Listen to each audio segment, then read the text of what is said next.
Most of the students lose their marks in the CMSL exam because they skip or misunderstand these important concepts from the ICSI module. Make sure you are not one of them. Let's start this video with these important concepts. हमारा जो आ रहा है topic that is IPO, initial public offer. एक unlisted company IPO लाना चाहती है तो उसके लिए क्या एलिजिबिलिटी रिक्वायरमेंट है, कौन सी एंटिटीज एलिजिबल है आईपीओ लाने के लिए, कौन सी एंटिटीज एलिजिबल नहीं है, यानी कौन सी कंपनी आईपीओ ला सकती है, कौन सी कंपनी नहीं ला सकती। मैंने बताया था आईपीओ हमेशा एक अनलिस्टेड कंपनी ही लेकर आएगी, कभी भी लिस्टेड कंपनी आईपीओ नहीं लेकर आ सकती। आईपीओ हमेशा एक अनलिस्टेड कंपनी लेकर आएगी, एफपीओ हमेशा एक लिस्टेड कंपनी लेकर आएगी। पूरा क्लियर किया था मैंने, ऐसा क्यों होता है। तो शुरुआत करते हैं एलिजिबिलिटी रिक्वायरमेंट से, है ना, कि क्या एलिजिबिलिटी रिक्वायरमेंट है आईपीओ लाने के लिए। Regulation 6, sub regulation 1 and sub regulation 2। IPO लाने का मतलब क्या होता है पहले समझो। इनिशियल पब्लिक ऑफर लाने का मतलब हुआ एक अनलिस्टेड कंपनी एक लिस्टेड कंपनी बन रही है।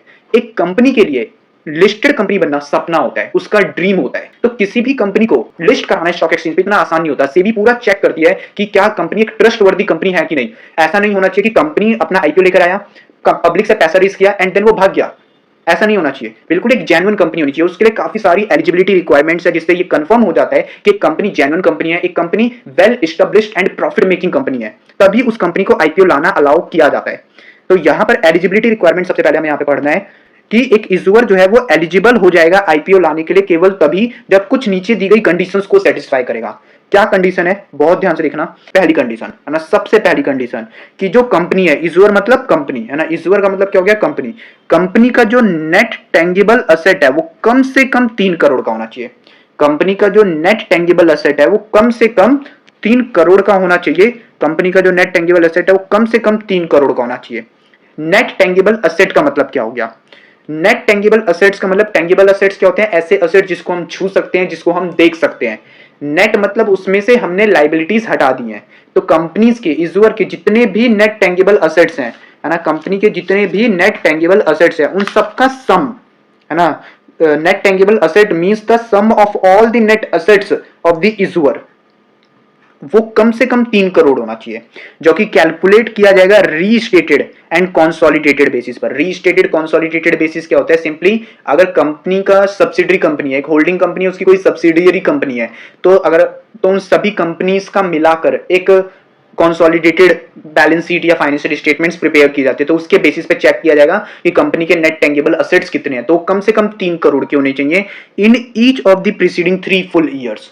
मतलब जिस दिन पर कंपनी यहां पर ऑफर डॉक्यूमेंट फाइल कर रही है, जिस दिन पर कंपनी, जिस डेट पर कंपनी, जिस फाइनेंशियल ईयर में कंपनी आईपीओ लाने का सोच रही है, उस फाइनेंशियल ईयर से पीछे के 3 फाइनेंशियल ईयर देखेंगे और पीछे के 3 फुल ईयर के अंदर 12 महीने का पूरा फुल ईयर के अंदर क्या होना चाहिए, कम से कम 3 करोड़ का कंपनी का नेट टेंजिबल असेट होना चाहिए। सपोज करो एक कंपनी 2022-23 के अंदर अपना आईपीओ लाने का सोच रही है, तो 2022-23 के अंदर लाने का सोच रही है, तो हम देखेंगे 2021-22, 2020-21 और 2020-19 एंड 2020, है ना, ये 3 साल का हम देखेंगे कि क्या कंपनी का जो नेट टेंजिबल असेट है वो कम से कम 3 करोड़ का होना चाहिए।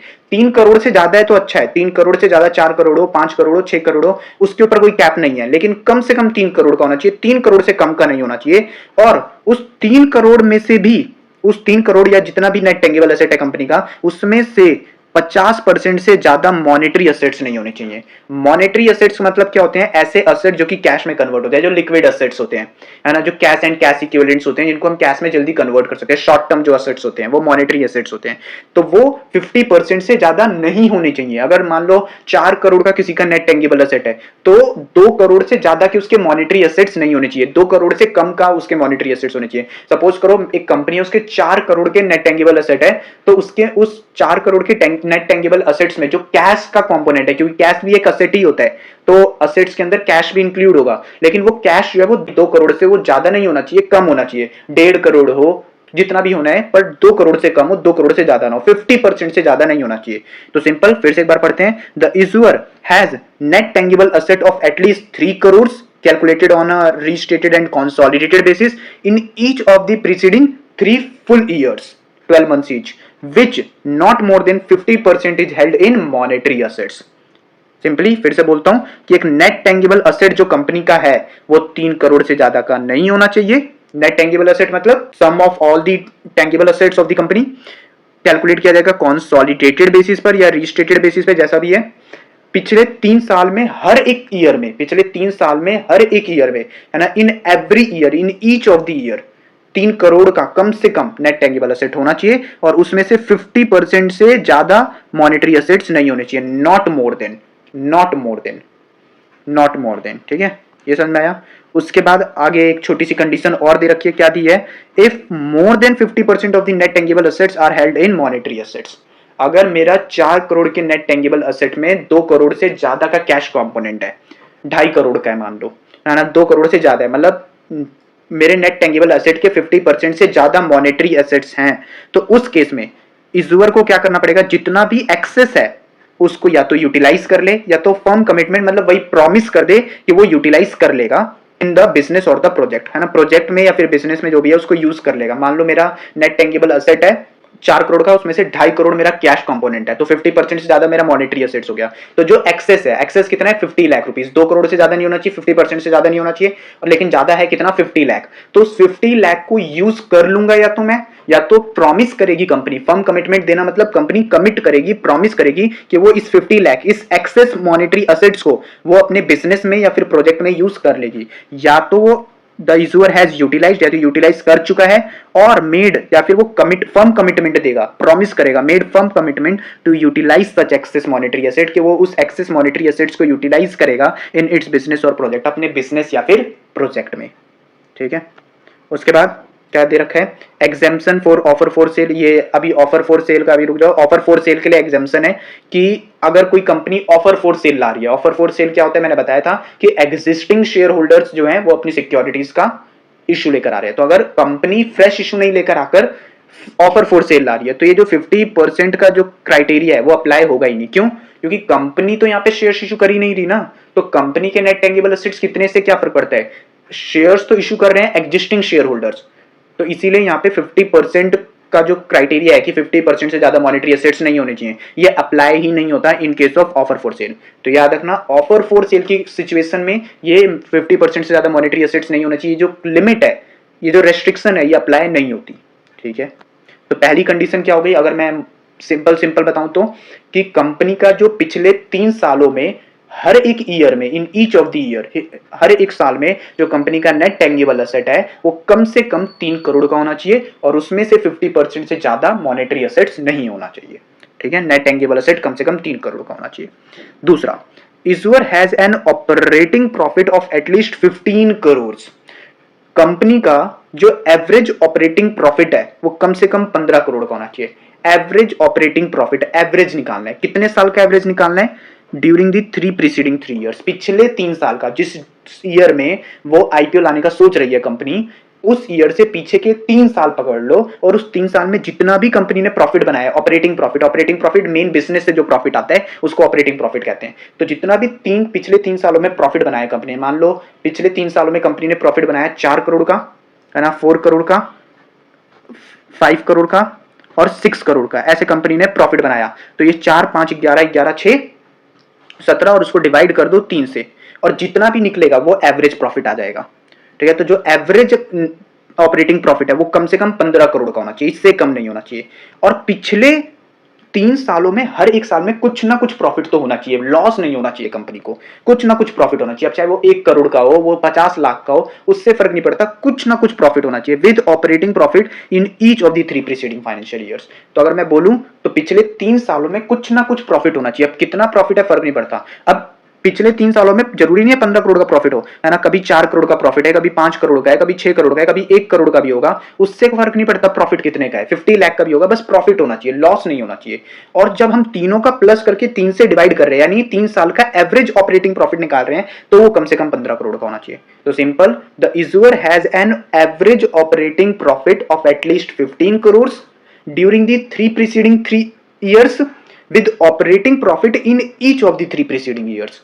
कंपनी का जो पिछले 3 साल का एवरेज ऑपरेटिंग प्रॉफिट है वो कम से कम 15 करोड़ का होना चाहिए, 15 करोड़ से कम का नहीं होना चाहिए, और पिछले 3 सालों में हर एक साल में कुछ ना कुछ प्रॉफिट जरूर होना चाहिए, लॉस नहीं होना चाहिए। ठीक है, उसके बाद अगर मैं बोलूं तीसरी कंडीशन कि कंपनी का जो नेटवर्थ है वो कम से कम 1 करोड़ का होना चाहिए। अगेन पिछले 3 सालों में हर एक साल में, है ना, पिछले 3 सालों में हर एक साल में कंपनी का जो नेटवर्थ है वो 1 करोड़ का होना चाहिए। नेटवर्थ सिंपली कैसे कैलकुलेट होता है कि कंपनी के जो टोटल असेट्स है उसमें से टोटल लाइबिलिटीज माइनस कर दो तो नेटवर्थ आ जाती है कंपनी की। तो जो नेटवर्थ है वो कम से कम 1 करोड़ का होना चाहिए पिछले 3 सालों में, हर एक साल में। मतलब पिछले 3 सालों में जैसे मैंने बोला था 2022-23 में अगर कंपनी आईपीओ ला रही है तो 2021-22 में भी उसका 1 करोड़ से ज्यादा का प्रॉफिट होना, वो नेटवर्थ होना चाहिए, 1 करोड़ से ज्यादा का नेटवर्थ होना चाहिए। ठीक है, 1 करोड़ से कम का नहीं होना चाहिए। अब 1 करोड़ से कितना है ज्यादा उससे फर्क नहीं पड़ता, कम से कम 1 करोड़ का होना चाहिए। 1 करोड़ भी हुआ तो भी चलेगा पर 1 करोड़ से कम नहीं होना चाहिए। फिर 2021 में भी कम से कम 1 करोड़ का होना चाहिए और 2019-20 में भी कम से कम 1 करोड़ का होना चाहिए। हर एक साल में कम से कम 1 करोड़ का कंपनी का नेटवर्थ होना चाहिए। लास्ट कंडीशन, अगर कंपनी ने अपना नाम चेंज किया है पिछले 1 साल में, अगर कंपनी ने, इश्यूअर ने अपना नाम चेंज किया है पिछले 1 साल में, तो कंपनी का जितना भी टोटल रेवेन्यू है पिछले साल का, उसका कम से कम 50% रेवेन्यू उस एक्टिविटी से आना चाहिए जो नया नेम इंडिकेट कर रहा है ना, जो नया नेम इंडिकेट कर रहा है। सिंपल मैं कहूं, मान लो एक कंपनी है जिसका नाम क्या था, XYZ फैन लिमिटेड। अब उसने अपना नाम चेंज करके क्या कर दिया, XYZ ट्यूबलाइट लिमिटेड। तो अब कंपनी ने अपना नाम चेंज किया तो जो नया नाम है XYZ ट्यूबलाइट लिमिटेड, जो नया नाम है, उस न्यू नेम से पिछले साल में जितना भी कंपनी ने रेवेन्यू अर्न किया है उसका 50% आना चाहिए। अगर पिछले साल में कंपनी का जो रेवेन्यू था, सेल्स थी, वो मान लो 50 लाख की थी, तो 25 लाख, कम से कम 25 लाख जो है वो ट्यूबलाइट के बिजनेस से आनी चाहिए, क्योंकि कंपनी ने अपना नाम चेंज किया ट्यूबलाइट का। तो जो नेम एक्टिविटी सजेस्ट कर रहा है उस एक्टिविटी से कम 50% का रेवेन्यू आना चाहिए। तो 25 लाख जो है वो ट्यूबलाइट से आना चाहिए, ऐसा। तो इन case the issuer has change it's name with in the last 1 year, तो पिछले 1 साल में अगर कंपनी ने अपना नाम चेंज किया है एटलीस्ट 50% ऑफ द रेवेन्यू, तो जितना भी कंपनी का रेवेन्यू है, सेल्स है, उसका कम से कम 50% for the preceding 1 full year, पिछले साल का जो भी रेवेन्यू है, हैज बीन अर्न्ड, वो अर्न किया गया है बाय इट, कंपनी द्वारा, फ्रॉम द एक्टिविटी, उस एक्टिविटी से इंडिकेटेड बाय न्यू नेम, जो नए नेम द्वारा इंडिकेट किया गया है। जैसे XYZ ट्यूबलाइट लिमिटेड, पहले था XYZ फैन लिमिटेड, अब नाम चेंज करके क्या कर दिया, XYZ ट्यूबलाइट लिमिटेड। तो ट्यूबलाइट के बिजनेस से क्या होना चाहिए, कम से कम 50% रेवेन्यू जो है वो आना चाहिए, ऐसा। अगर ये चारों कंडीशन सेटिस्फाई होती है, तो नेट टेंजिबल एसेट वाली, दूसरा आपका एवरेज ऑपरेटिंग नेट प्रॉफिट वाली, और तीसरा आपका नेटवर्थ वाली, और चौथा आपका नेम वाली, कि अगर नाम चेंज किया है तो। अगर ये चारों कंडीशन सेटिस्फाई होती है, इन चारों कंडीशन का सेटिस्फाई होना जरूरी है, कहीं पर भी और नहीं है, हर जगह एंड है, चारों कंडीशन का सेटिस्फाई होना जरूरी है। अगर ये चारों कंडीशन सेटिस्फाई होती है तो एक कंपनी क्या कर सकती है, अपना आईपीओ ला सकती है। एक कंपनी प्रॉफिटेबल कंपनी है, एक कंपनी वेल एस्टेब्लिश्ड कंपनी है, सेबी इस बात को इंश्योर कर लेती है, और इसीलिए अब वो कंपनी अपना आईपीओ ला सकती है, अपना ऑफर डॉक्यूमेंट वगैरह फाइल करके, जो भी पूरा प्रोसीजर है उसको अपना कंप्लीट करके कंपनी अपना आईपीओ ला सकती है। ठीक है, अब एक आता है क्या, कि अगर कंपनी इन कंडीशंस को कंप्लाई नहीं कर पा रही, इन कंडीशंस को फुलफिल नहीं कर पा रही है, या इन 4 कंडीशंस में से किसी एक कंडीशन को सेटिस्फाई नहीं कर पा रही, कंपनी का नेट टेंजिबल एसेट 3 करोड़ का नहीं है, या फिर उसका ऑपरेटिंग प्रॉफिट 15 करोड़ से कम का है, जो भी है, कोई एक कंडीशन यहाँ पे सेटिस्फाई नहीं हो पा रही, सपोज करो, तो फिर उस केस में कंपनी क्या करे, वो आईपीओ नहीं ला सकती। तो आमतौर पे तो नहीं ला सकती, लेकिन अगर वो 2 कंडीशन को सेटिस्फाई कर लेती है तो स्टिल वो क्या कर सकती है, आईपीओ ला सकती है। तो फिर कह रहा हूं, अगर कंपनी ऊपर दिए गए कंडीशंस को सेटिस्फाई नहीं कर पा रही है, in case the eligibility conditions are not met, तो फिर उस केस में इश्यूअर को 2 कंडीशन सेटिस्फाई करनी पड़ेगी। पहला, कि कंपनी बुक बिल्डिंग प्रोसेस के थ्रू अपना इश्यू लेकर आएगी। अब ये बुक बिल्डिंग प्रोसेस क्या होता है, बहुत प्यारा कंसेप्ट है बुक बिल्डिंग प्रोसेस। इसमें जो कंपनी जो है ऑफर, सामने वाले को एक ऑफर देती है कि तुम बिड करो कि तुम हमारी कंपनी के शेयर्स कितने में खरीदना चाहते हो। फिर वो बिड करते हैं, और जितना वो बिड करते हैं उसमें जो भी मिनिमम बिड होती है उसके ऊपर अलॉटमेंट हो जाता है। तो ये पूरा एक बुक बिल्डिंग प्रोसेस होता है। ये काफी अच्छा कंसेप्ट है, इसको नेक्स्ट क्लास में थोड़ा अच्छे से समझाने की कोशिश करूंगा, बट अभी समझ लो कि कंपनी जो है वो ऑफर देती है, एक अपॉर्चुनिटी देती है कि तुम बिड करो कि तुम कितने में शेयर्स खरीदना चाहते हो। फिर वो बिड करते हैं, और उसके बाद कंपनी उन जो भी लोवेस्ट बिड होती है उसके ऊपर अपना शेयर्स का अलॉटमेंट करती है। तो ये बुक बिल्डिंग प्रोसेस होता है। तो क्या बोला कि कंपनी को अपना पूरा आईपीओ बुक बिल्डिंग प्रोसेस के थ्रू लाना होता है। एक होता है फिक्स प्राइस इशू, जिसमें कंपनी बोल देती है कि भाई हम अपने शेयर को जो है वो 150 रुपए में देंगे, बात खत्म। और एक होता है बुक बिल्डिंग प्रोसेस, उसमें कंपनी एक रेंज दे देगी, कि रेंज दे दिया उसने 190 से 200 का। अब 190 से 200 में कितने पे तुम्हें खरीदना है, तुम बिड करो, तुम बोली लगाओ। कोई बोलेगा भाई मैं 195 पे खरीदने को तैयार हूं, कोई बोलेगा 198 पे खरीदने को तैयार है। ऐसे जो भी लोएस्ट बिड होगी उस पर अलॉटमेंट कर दिया जाएगा। तो ऐसे ये बुक बिल्डिंग प्रोसेस होता है। तो इशूअर को पहली बात तो क्या करना है, आईपीओ अपना बुक बिल्डिंग प्रोसेस के थ्रू लाना है, पूरा का पूरा IPO, entire IPO. Fix price process के थ्रू वो अपना आईपीओ नहीं ला सकती। और दूसरा, इशूअर को कम से कम जितना भी उसका इशू है उसका कम से कम 75% अलॉट करना पड़ेगा क्वालिफाइड इंस्टीट्यूशनल बायर्स को। क्वालिफाइड इंस्टीट्यूशनल बायर्स वो बायर्स होते हैं, वो इन्वेस्टर्स होते हैं जो कि काफी बड़े इन्वेस्टर्स होते हैं, वाइज इन्वेस्टर्स होते हैं ना, बड़े बड़े इन्वेस्टर्स होते हैं जो कि काफी बड़ा अमाउंट इन्वेस्ट करते हैं। बड़ी बड़ी इंस्टीट्यूशंस होती हैं जो कि एक बहुत बड़ा अमाउंट पैसा लगाती है। तो सिंपल है, अगर ऐसी बड़ी बड़ी कंपनी सब पैसा लगाती है तो वो किसी भी एरी गैरी कंपनी में पैसा नहीं लगाएगी, वो पूरा चेक करेगी कंपनी को कि कंपनी सही है कि नहीं, उसके बाद ही वो पैसा लगाने को रेडी होगी। तो इससे सेबी को एक श्योरिटी मिलती है कि अगर क्यूआईबी पैसा लगाने को रेडी है तो मतलब कंपनी सही होगी, तभी ये क्यूआईबी पैसा लगाने को रेडी हुए हैं, क्योंकि वो बहुत बड़ा अमाउंट पैसा इन्वेस्ट करते हैं। तो किसी भी एरी गैरी कंपनी में इन्वेस्ट नहीं कर देंगे, वो पूरा चेकिंग करने के बाद ही कंपनी में इन्वेस्ट करेंगे, पूरा फंडामेंटल एनालिसिस करेंगे, देन ही इन्वेस्टमेंट करेंगे। तो सेबी को भी एक सिक्योरिटी मिलती है कि हाँ भाई कंपनी चाहिए। और 75%, और सेबी का मेन ऑब्जेक्टिव क्या है, सेबी का मेन ऑब्जेक्टिव है to protect the interest of the public. तो 75% तो क्यूआईबीज के पास चला गया ना, यानी पब्लिक के पास तो केवल 25% जा रहा है ना, जो पब्लिक इन्वेस्टर्स है उनके पास तो केवल 25% जा रहा है। तो कहीं ना कहीं पब्लिक इन्वेस्टर्स का पैसा इतना रिस्क में नहीं लग रहा, तो पब्लिक इन्वेस्टर्स का तो इंटरेस्ट प्रोटेक्ट कर ही पा रहा है ना सेबी, जो उसका मेन ऑब्जेक्टिव है। तो दैट्स वाई सेबी यहाँ पे कहता है कि 75% कम से कम अपने इशू साइज का अलॉट करो क्यूआईबीज को, जिससे हमें सियोरिटी मिले कि तुम्हारी कंपनी सही है। दूसरा, तुम बुक बिल्डिंग प्रोसेस के थ्रू ही पूरा आईपीओ लेकर आओगे। पढ़ते हैं, एक इशूअर जो कि सेटिस्फाई नहीं कर रहा है ऊपर दी गई कंडीशंस को, वो भी एलिजिबल हो जाएगा आईपीओ लाने के लिए, अगर वो दो कंडीशन को सेटिस्फाई करता है। क्या, इशूअर पूरा का पूरा प्रोसेस जो है वो बुक बिल्डिंग प्रोसेस के थ्रू लाएगा। The issue is made through book building process, the issuer undertakes allot 75%, और इशूअर जो है वो अंडरटेक मतलब वही गारंटी देगा, अग्री करेगा कि वो अलॉट करने के लिए 75% ऑफ द नेट ऑफर, अपना जो भी ऑफर है उसका 75%, मान लो 1 करोड़ का ऑफर है तो 75 लाख के शेयर्स वो अलॉट करेगा, किसको, क्वालिफाइड इंस्टीट्यूशनल बायर्स को। और अगर 75% वो अलॉट नहीं कर पाया, कम हुआ, तो पूरा का पूरा पैसा रिफंड कर देगा, फुल सब्सक्रिप्शन मनी रिफंड कर देगा if it fails to do so. अगर वो ऐसा करने में फेल हो जाता है तो पूरा सब्सक्रिप्शन मनी रिफंड कर देगा। ऐसा नहीं है कि जितना पैसा आ गया उतना वो रख लेगा, नहीं, पूरा का पूरा क्यूआईबीज का पैसा भी उसको लौटाना पड़ेगा। अगर वो 75% क्यूआईबीज नहीं ला पाता तो उसको जितने भी क्यूआईबीज से पैसा लिया है वो क्यूआईबीज का पैसा भी लौटाना पड़ेगा, और दूसरा पब्लिक से अगर कोई पैसा लिया है तो वो भी लौटाना पड़ेगा। पूरा subscription, entire full subscription money refund करना होगा। पढ़ते हैं एक बार वापस, an issuer not satisfying the above mentioned conditions shall be eligible to make an IPO only if the issuer is made through book building process and the issuer undertakes to allot at least 75% of the net offer to qualified institutional buyers and to refund full subscription money if it fails to do so। अगर एक issuer satisfy नहीं कर पाता ऊपर दी गई conditions को, तो वो eligible हो जाएगा IPO लाने के लिए केवल तभी, only if, अगर issuer जो है वो book building process के थ्रू IPO ला रहा है। दूसरा, इशूअर अंडरटेक्स कर रहा है, अग्री कर रहा है कि वो अलॉट करेगा कम से कम 75% अपने नेट ऑफर का क्वालिफाइड इंस्टीट्यूशनल बायर्स को, और पूरा का पूरा सब्सक्रिप्शन मनी रिफंड कर देगा अगर वो ऐसा नहीं कर पाता है तो, अगर वो ऊपर दी गई दो कंडीशंस को फुलफिल नहीं कर पाता है तो। I hope that's it is clear. ठीक है, यहाँ पे जो मैंने पूरा समझाया इसी को समरी में दे रखा है कि एलिजिबिलिटी क्राइटेरिया क्या है मेन बोर्ड पर लिस्टिंग करने का। तो ऑप्शन 1, नेट टेंजिबल असेट जो है वो कम से कम 3 करोड़ का होना चाहिए, 15 करोड़ का ऑपरेटिंग प्रॉफिट होना चाहिए, नेटवर्थ 1 करोड़ का होना चाहिए, है ना। ऑप्शन 2 आ जाता है कि इशूअर जो है वो बुक बिल्डिंग प्रोसेस के थ्रू 75% अलॉट करेगा क्यूआईबीज को, और अगर क्यूआईबीज नहीं करते, अगर फेल हो जाता है तो पूरा का पूरा रिफंड करना पड़ेगा। ठीक है, अब ये हो गया क्या, एलिजिबिलिटी क्राइटेरिया कि एंटिटीज कब एलिजिबल हो जाएगी आईपीओ लाने के लिए, एलिजिबिलिटी रिक्वायरमेंट्स क्या है। ठीक है, ये आई होप आपको क्लियर होगा।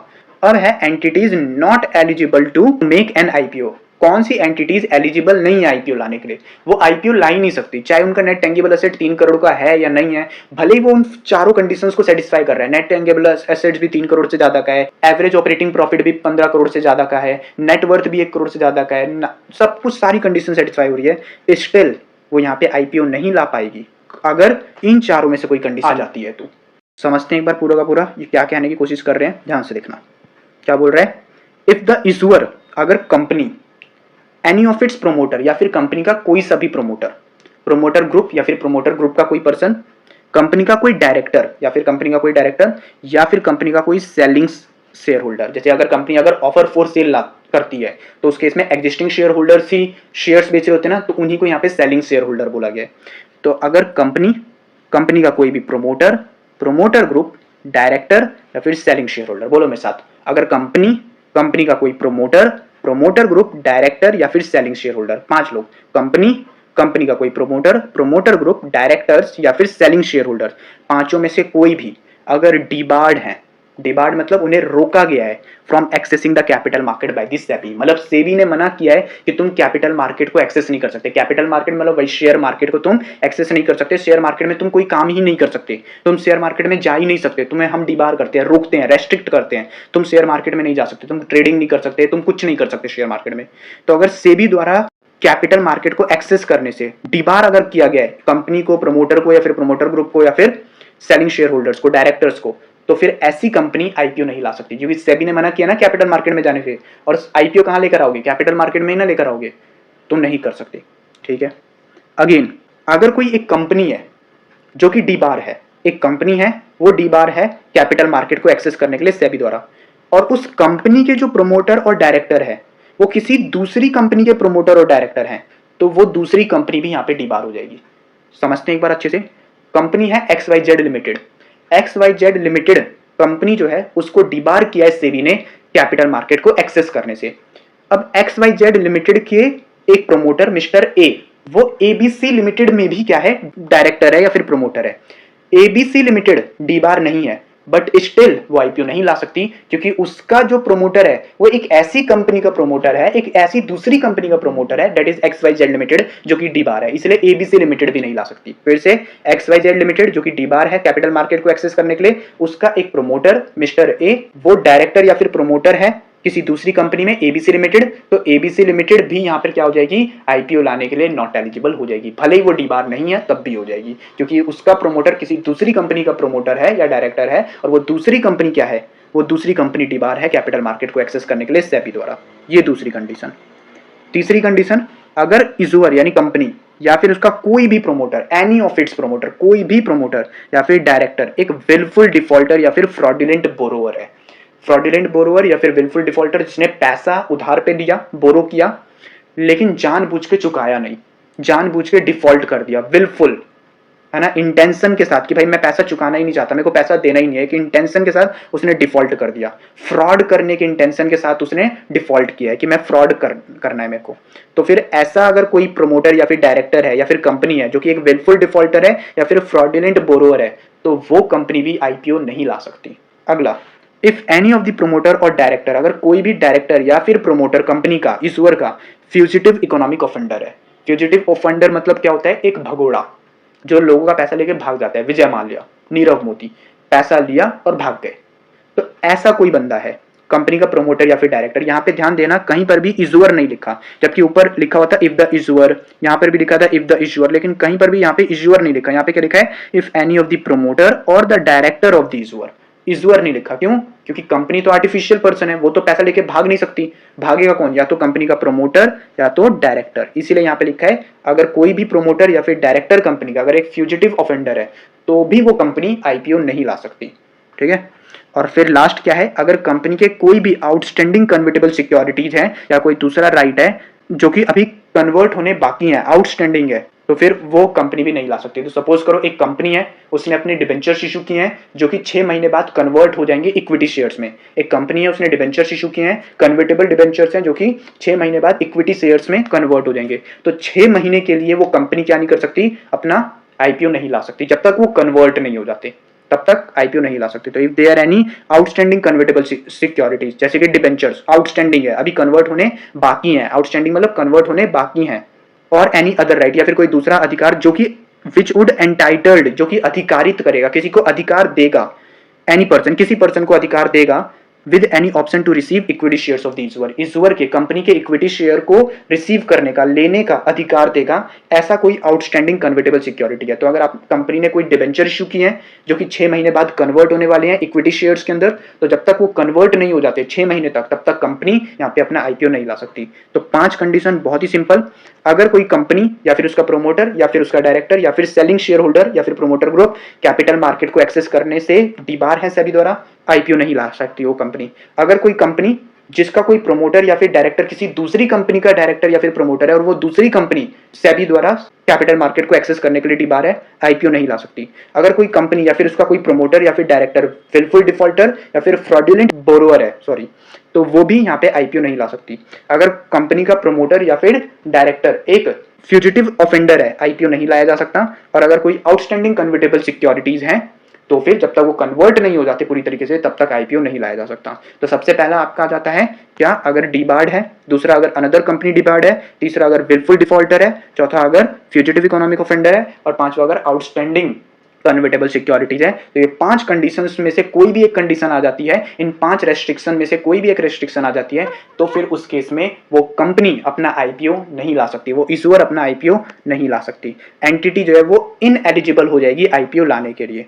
फिर सिंपली क्या बोला गया, जो भी रेस्ट्रिक्शन यहाँ पर ए और बी में दिया हुआ है, ए और बी मतलब ये दोनों, कि अगर इशूअर या फिर प्रमोटर जो है वो उनमें से कोई भी क्या है, कैपिटल मार्केट को एक्सेस करने के लिए डीबार है, या फिर कंपनी का कोई प्रमोटर या फिर डायरेक्टर किसी दूसरी कंपनी का प्रमोटर और डायरेक्टर है और वो दूसरी कंपनी कैपिटल मार्केट को एक्सेस करने के लिए डीबार है। तो मान लो वो डीबार थे लेकिन उनका जो डिपार्टमेंट का पीरियड है ना वो खत्म हो चुका है।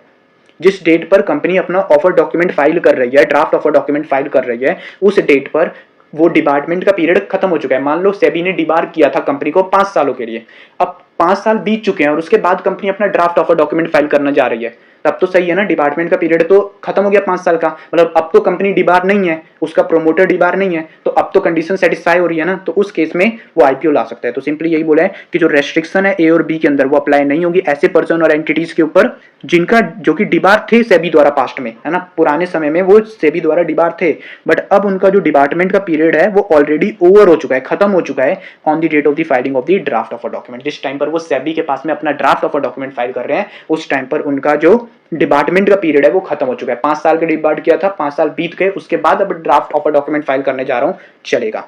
ठीक है। दूसरा, जो भी रेगुलेशन 5 सब रेगुलेशन 2 हमने पढ़ा, मतलब ये आपका ये पूरा का पूरा 1 और 2 की एलिजिबल कौन सी एंटिटीज एलिजिबल नहीं है आईपीओ लाने के लिए, वो उसके कुछ एक्सेप्शन दे रखे हैं।